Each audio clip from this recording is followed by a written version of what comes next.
नमस्कार मित्रांनो, लग्नानंतर होईलच प्रेम या मालिकेच्या 18 ऑक्टोबरच्या भागात आपल्याला पाहायला मिळणार आहे.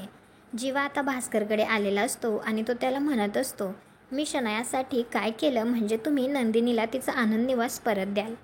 तर भास्कर लगेच त्याच्याकडे असलेली कॉफी त्याच्या शूजवरती सांडतो आणि म्हणतो, तू म्हणाला होतास ना सर मी काय करू, तर साफ कर मग ही कॉफी.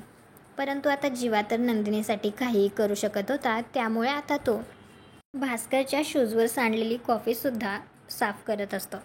त्यावेळी भास्कर त्याच्यासोबत बसलेल्या एका दुसऱ्या माणसाला सांगतो, विक्रम देशमुखाचा मुलगा आत्ता माझ्या पायाशी आहे.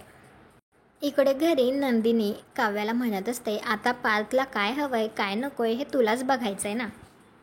परंतु मानिनीने काव्याला तिथे थांबण्यास नकार दिलेला असतो. म्हणजेच मानिनीने काव्याला घराबाहेर काढल्यामुळे काव्य आता काहीतरी कारण सांगायचं म्हणून म्हणते, मला जावं लागेल ना अभ्यास करायला.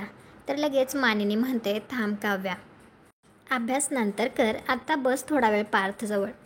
हे ऐकून तर काव्याला आश्चर्यच वाटतं. मानिनी हे सगळं कसं काय म्हणू शकते. मानिनीने चक्क काव्याला थांबवलं, तेही पार्थजवळ.